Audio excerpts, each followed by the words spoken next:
Weiss and Associates presents What Constitutes a Trade or Business?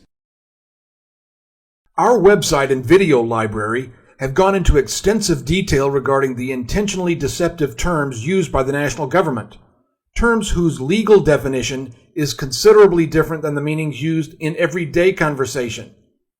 We now know that there are two United States, and thus two versions of U.S. citizen. We've also gleaned that the government-conjured term non-resident alien individual actually defines those sovereign people born in one of the now 50 states of the Union or naturalized therein.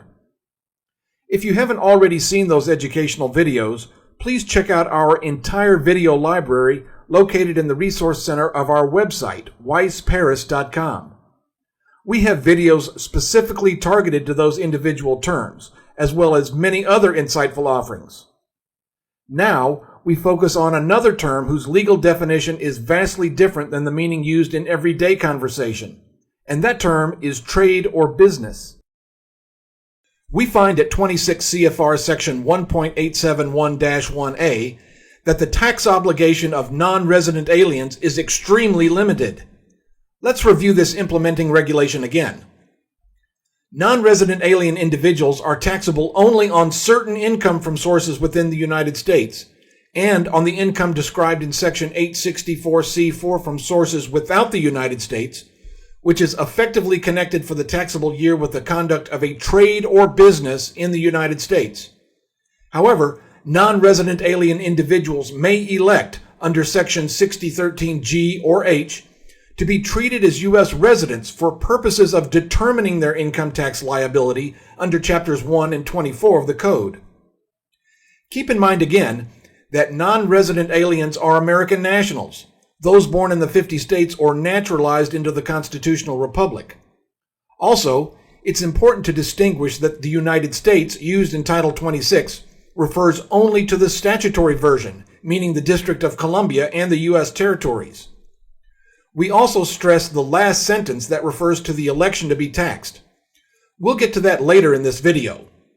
Now, let's examine the first sentence to see what income sources are taxable to a non-resident alien. The first part, sources within the United States, describes income from the District of Columbia or a U.S. territory. Remember again, that is the statutory definition of United States. So, within the United States really means within D.C. and the territories. That would include income from some sort of federal scheme, like a government program such as Social Security. The taxable threshold for Social Security income is fairly high, like $25,000 a year. Please check with the Social Security Administration to verify this figure, as it may change. Now let's break down the second part of the first sentence, sources without the United States, which is effectively connected for the taxable year with the conduct of a trade or business in the United States. Of course, without the statutory United States would include the 50 states, as Colorado is outside the federal zone. So, we're generally talking about income earned in one of the 50 states.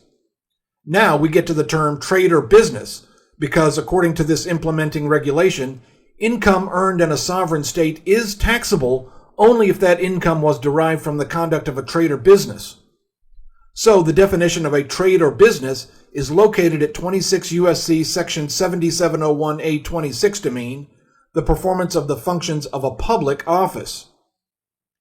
Income earned in one of the 50 states is taxable if you hold some sort of federal public office, and not if a non-resident alien is simply engaged in private enterprise in any of the 50 states.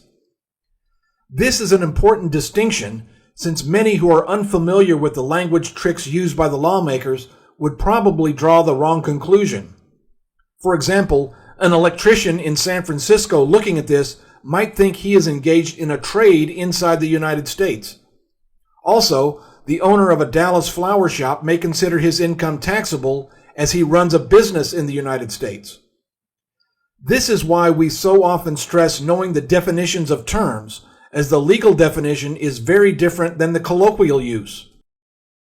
Neither the electrician nor flower shop owner is engaged in a statutory trade or business without the United States, as neither holds a federal public office. Also, the use of the word without has a meaning, and it's generally the opposite of within. This distinction has more meaning when we understand that there are two United States, and the Internal Revenue Code, Title 26, only defines the United States as being the District of Columbia and the territories. So now, do you see what without the United States means? It means outside the statutory United States, and a sovereign state like Kentucky is without the United States. I know this sounds nitpicky, but understanding this distinction is vital to decoding the purposely convoluted language within the Internal Revenue Code. And I'm sure you can imagine that the national government would benefit greatly by having as many people remain in the dark as to the gamesmanship they've been engaged in for over 100 years. So, to reiterate, non-resident aliens have taxable income only if they're part of some sort of federal money-making scheme, or they hold some sort of federal public office that they've clearly taken an oath to defend. Again, there are thresholds for reporting income from a federal money-making scheme like Social Security or Treasury bonds. It's up to you to know what those reporting thresholds are. Money earned by non-resident aliens in the private sector is not taxable. If you're unsure what a non-resident alien is, please see our educational video on that topic. A link to that video appears in the show notes below. Now, on to the second sentence, where it states, however, non-resident alien individuals may elect, under Section 6013G or H, to be treated as U.S. residents for purposes of determining their income tax liability under Chapters 1 and 24 of the Code. Resident aliens have an entirely different set of rules regarding their tax liability. Let's look higher up at 26 CFR Section 1.871-1A, where it states, resident alien individuals are, in general, taxable the same as citizens of the United States. That is, a resident alien is taxable on income derived from all sources, including sources without the United States. So, we see that resident aliens, generally those are foreigners who must be granted permission by the national government to earn a living in either the constitutional or statutory United States, have the same tax liability as statutory citizens, meaning those born in D.C. or the territories. Their income is taxable from all sources. So, for example, a citizen of France has obtained a green card to work. It doesn't make a difference whether that job is in Chicago or in D.C., or whether that job is in the private sector or public sector. The income of that resident alien is taxable.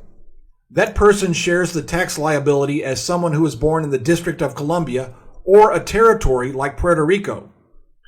This implementing regulation states that non-resident aliens may elect to have their limited tax liability be the same as resident aliens, which of course basically means all their income.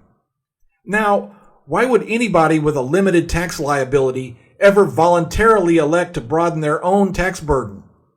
Well, many people have unfortunately been scammed into that through social custom. The election the regulation refers to is the filing of that non-resident alien's first Form 1040 income tax return. This is how they join the very expensive U.S. tax club, and by being a member, the annual renewal payments become obligatory in future years until the member revokes his or her membership. And yes, there is a legal process to revoke that membership, and it's called the revocation of election process. We invite you to watch the educational video regarding the revocation of election. The link to that video also appears in the show notes below. This process helps return non-resident aliens working in the private sector to their true born status without the obligation to file and pay the federal income tax. We invite you to peruse the many educational videos we've created by going to the resource center of our website, weissparis.com.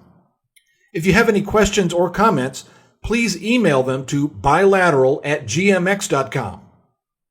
Please smash the like button if you found this video informative and subscribe to our channel. Thanks for watching.